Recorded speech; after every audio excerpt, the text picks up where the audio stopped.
Selamat datang di channel Pemuja Malam. Jangan lupa like, share, and subscribe ya. Terima kasih. Chapter 59 Meminang. Pagi setelah pulang dari rumah sakit, kita langsung pergi ke kantor lagi. Dia sudah bosan kalau harus terus diam di atas kasur. Kita buru-buru lari ke kantor karena dia sudah telat 10 menit. Pakai acara debat nih sama mama, jadinya kan telat. Kita ngedobel sepanjang jalan masuk ke tempat absen. Kita merekan jari telunjuknya cepat. Dan siap lari sebelum Lila mengomelinya karena telat. Dan saat dia siap-siap lari, Lila hanya melewatinya saja. Dan sedikit menundukkan kepala sambil tersenyum padanya. Kita mengerutkan keningnya. Tumben banget Mbak Lila. Nggak ngomel. Biasanya, udah ceramah nggak selesai-selesai, kata kita sambil jalan ke lift. Kita menghembuskan nafas panjang ketika melihat lift yang sudah penuh. Dia menyandarkan tubuhnya di dinding. Baru saja punggungnya merempel, ada beberapa orang yang keluar dari lift dan mempersilahkan dirinya masuk dulu, bahkan dengan sangat sopan. Udah, lo aja dulu, gue habis kalian, kata kita. Gak apa-apa, duluan saja, kata mereka. Kita masuk dengan penuh keheranan. Dia merasa semua orang di kantor berubah drastis. Sepertinya ada yang tidak beres nih sama orang-orang di kantor. April Mop kali ya. Jadi sekarang hari kebalikan gitu, batinnya. April kan sudah lewat, kata kita menggaruk kepalanya sambil keluar dari lift. Kita menarik kursinya. Dia lalu duduk dan melipat kedua tangannya. Dia masih heran kenapa semua orang di kantornya sangatlah berbeda dari biasanya. Kenapa lo pagi-pagi udah bengong kayak kambing congek seperti itu? Tanya Vian. Vian, gue rasa ada yang aneh deh sama orang-orang di kantor, kata kita sambil meratap Vian. Vian memukul kita memakai pulpen yang dipegangnya. Ih, apaan sih Vian? Gue tanya beneran nih, malah lo ketok, kata kita. Lo sadar nggak kalau lo itu sedang jadi trending topik di kantor? Kalau lo itu calon istrinya CEO kantor ini. Jelas, Vian. Iya, pantesan semua orang berbeda. Mana Mbak Lila main lewat aja pas tahu gue telat, ujar kita. Lagian siapa sekarang yang berani negor lo? Lo lupa wajah Gilang seremnya kayak apa waktu melihat lo diperlakukan sewenang-wenang sama Catherine dan juga Aura.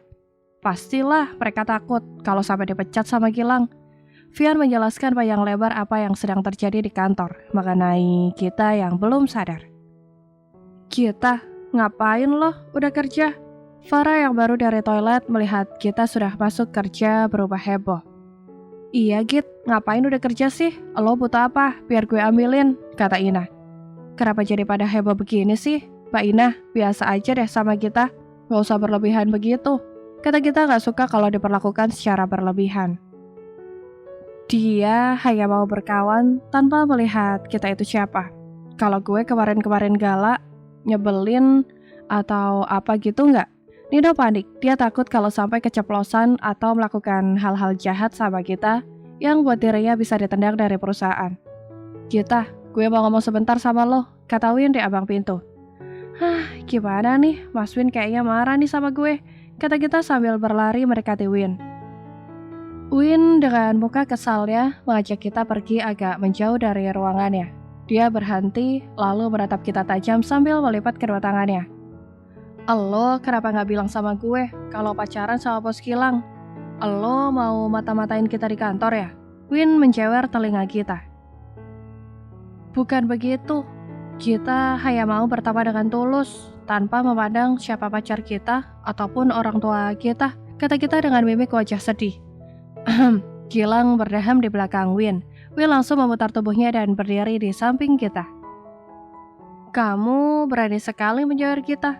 Sini kamu. Gilang memanggil Win. Win berjalan mendekati Gilang dengan keresahan hati luar biasa. Bahkan tubuhnya berubah panas dingin. Setelah ada di sampingnya, Gilang langsung menjawab telinga Win. Ampun bos, cuman bercanda, kata Win. Bercanda lo jangan buat dia sakit. Gilang kemudian menyentil kering Win. Nino, Ina, Vian, Farah, Bella, dan Fajar yang sejak tadi mengintip langsung tertawa. Kak Gilang, jangan gitu. Kasian kan Mas Win, kita menahan Gilang agar tidak menjahili Win. Kamu lagi, ke ruangan aku sekarang.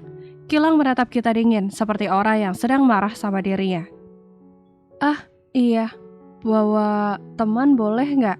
Tanya kita. Dia berharap Gilang membolehkan dirinya membawa teman agar tidak dimarahin sama Gilang. Kamu tuh ya, nawar aja kerjaannya. Buruan masuk ke ruangan aku. Dan yang lain lanjut kerja, kalau masih mau ada di kantor ini. Jelas Gilang. Dan seketika teman-teman kita sudah menghilang dari pandangan.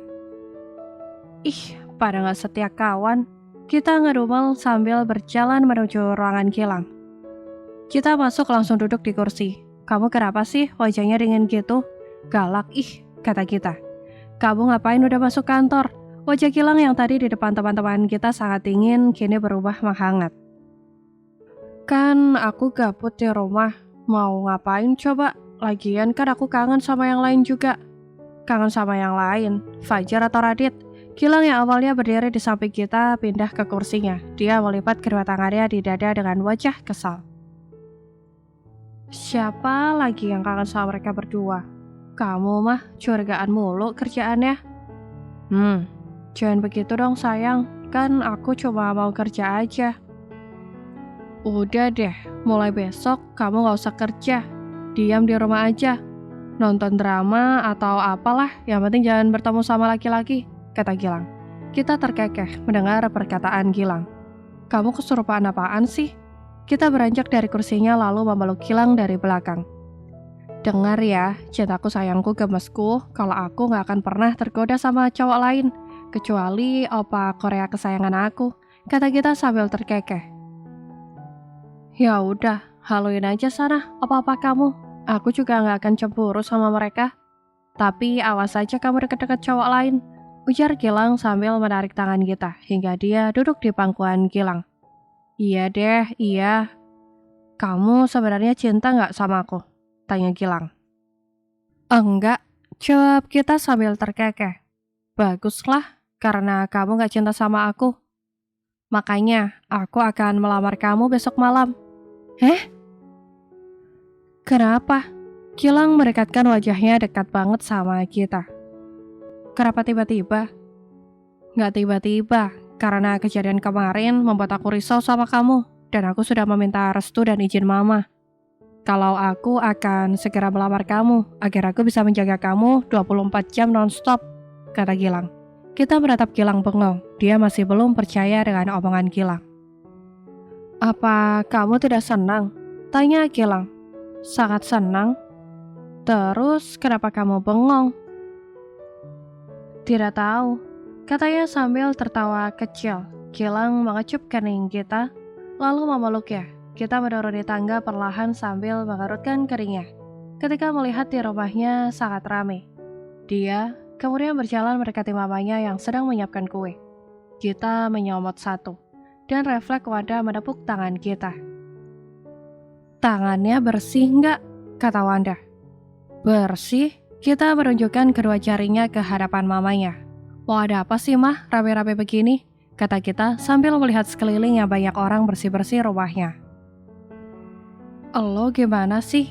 Kan Gilang mau datang ke sini sama keluarganya.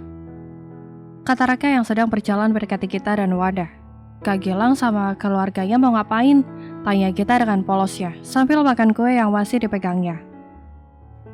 Mah, yakin mau lanjut acaranya? Raka duduk di samping Wanda. Memangnya ada acara apaan sih? Kita beneran gak tahu apa-apa. Kita masih bingung dengan apa yang dibicarakan Raka dengan mamanya. Sayang, Gilang kan mau melamar kamu. Jadi kita masak besar dan juga bersih-bersih rumah. Jelas Wanda. Kak Gilang mau melamar kita malam ini. Kita membelalakan kedua matanya. Dia kaget banget karena Gilang tidak ngomong apa-apa sama dirinya. Dia langsung beranjak dari tempat duduknya, kemudian pergi ke kamarnya untuk menghubungi Gilang. Gilang memangnya nggak kasih tahu lo? Kata Raka. Enggak, jawabnya sembari berlari. Kita mengetuk-ketukkan jari telunjuknya saat Gilang tak kunjung mengangkat teleponnya. Kak Gilang lagi kemana sih? Kok nggak diangkat? Kata Gita semakin cepat mengetukkan jari telunjuknya. Iya sayang, jawab Gilang. Sayang, beneran kamu mau melamar aku malam ini? Cerocos Gita. Iya, jawab Gilang dengan santai. Kok nggak bilang sih kamu? Kan aku perlu siap-siap. Memangnya mau siapin apaan? Ya kan aku perlu merancang kata-kata, kata Gita. Kan yang perlu merancang kata-kata aku, dan kamu tinggal jawab iya saja. Memangnya hanya satu kata jawabannya? Tanya Gita. Memangnya kamu mau menjawab apa? Kamu nggak mau gitu menerima lamaran aku? Ya nggak tahu, makanya aku harus siap-siap untuk merangkai kata, kata Gita. Nyebelin banget kamu ya. Awas saja kalau jawaban kamu tidak ya, ancam Gilang. Kamu kok maksa? Kan gak boleh memaksa, kata Gita menggoda Gilang. Jangan macam-macam ya kamu sayang, atau mau aku bawain penghulu sekalian malam ini, Gilang memberi ancaman lagi. Udah kita siap-siap dulu. Kita memutus sambungan teleponnya lalu kembali turun ke bawah. Padahal Gilang belum selesai bicaranya. Mah, kita pakai baju apaan? Kak Gilang datang jam berapa? Kenapa mama gak kasih tahu kita dulu? Kan jadi belum siap-siap. Omel Gita. Ikut mama. Wanda bangun setelah menyelesaikan menyiapkan kue. Wanda meminta Gita untuk memakai pakaian yang sudah dia siapkan untuknya, dan akan mendadani putrinya itu dengan dadanan yang sangat simpel saja. Karena kedatangan Gilang kali ini baru meminta persetujuan dari papanya Gita, dan akan dilaksanakan tunangan yang meriah kalau memang Gita setuju menerima pinangan Gilang dan mendapatkan restu dari papanya. Gilang sudah ketar-ketir saja dari rumah. Dia takut kalau papa Gita tidak menyetujuinya dan menyuruh dirinya untuk meninggalkan putrinya. Gilang baru beberapa kali bertemu dengan Seno. Itu pun tidak lama, jadi Gilang tidak tahu bakalan dapat restu atau tidak. Lang, lo tegang amat, tanya Andini sambil terkekeh melihat wajah adiknya. Gue takut kak, gimana kalau papanya Gita tidak setuju? Karena kemarin pas ngobrol sama mamanya, semua keputusan ada di papanya. Jadi gue harus minta izin sama papanya. Gilang melihat Andini dengan sangat cemas. Rima memegang tangan Gilang. Kamu jangan cemas, yakin saja. Keluarga kita itu sangat baik. Dan kalau mama lihat, itu mereka tidak terlalu memaksakan kehendaknya sendiri, seperti orang-orang zaman dulu.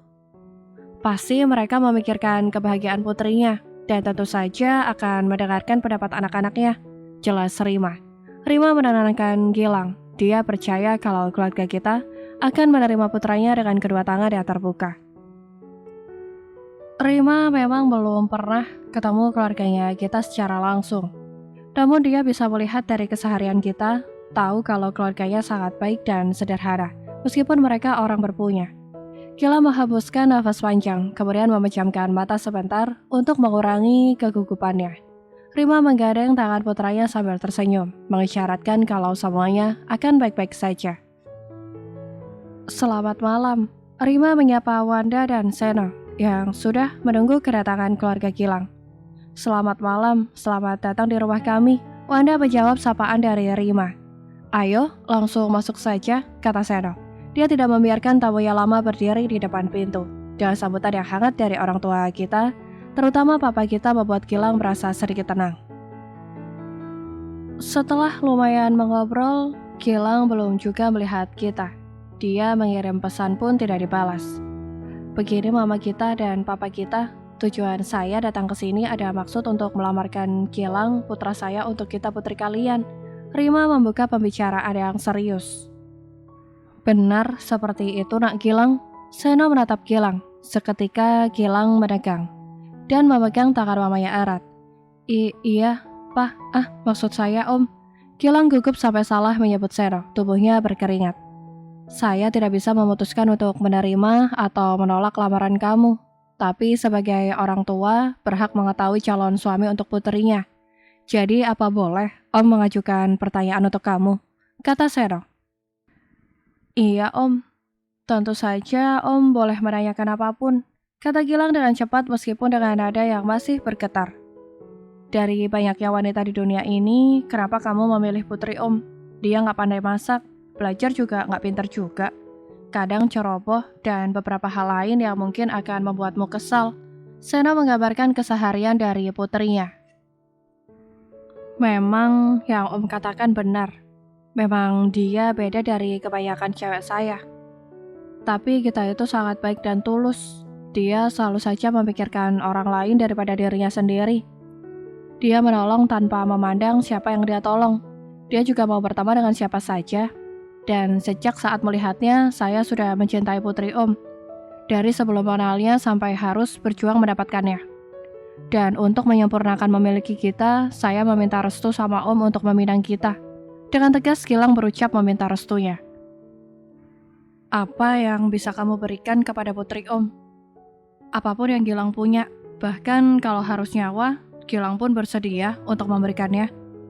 Baiklah Gilang, Om memberikan restu sama kamu dengan beberapa syarat. Kata Seno serius membuat Gilang yang sempat menghela nafas lega menjadi cemas lagi. Takut tak mampu menyanggupi persyaratan dari papa kita. Apa Om? Tanya Gilang. Kamu harus menyayangi kita sepenuh hati dan jangan pernah membuat kita menangis. Om tidak segan mengambil dari kamu lagi kalau sampai kamu melukai anak Om dan mengkhianati dengan kamu pergi sama perempuan lain. Iya Om, Gilang janji akan selalu membahagiakan kita selamanya.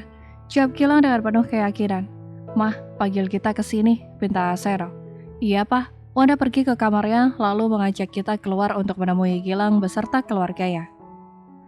Gilang tersenyum lebar melihat kita keluar dan berjalan menuju sofa. Matanya berbinar bahagia melihat gadis pujaan hatinya sebentar lagi akan menjadi miliknya seutuhnya.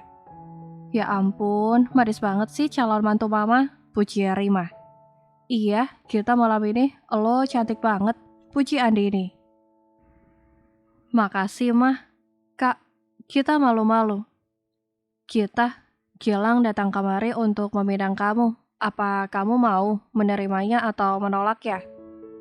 Tanya Seno. Tentu saja kita akan menerimanya. Kata kita dengan sangat cepat membuat Gilang dan juga Rima dan Andini bernafas lega lebih cepat. Kita tidak mau mengulur-ulur waktu untuk mengerjai Gilang. Dia tidak tega melihat wajahnya yang sudah pucat karena cercaan dari papanya. Setelah pinangan Gilang diterima, mereka lanjut makan malam dan membahas pertunangan serta pernikahan kita. Kita yang sejak tadi duduk di dekat mama dan papanya, berjalan mendekati Gilang. Sayang, panggilnya pelan. Gilang menaruh piringnya, lalu memutar sedikit tubuhnya, sehingga menghadap ke arah kita. Kita ngobrol di depan yuk, kata kita dengan pelan agar tak didengar sama yang lain. Gilang mengangguk lalu berjalan mengikuti kita keluar. Ada apa sayang? Gilang memegang pipi kita setelah mereka berdua ada di teras. Kamu mau datang kok gak bilang sama aku sih? Ya kan surprise, lagian kamu juga sering banyak alasan kan kalau aku mau melamar kamu.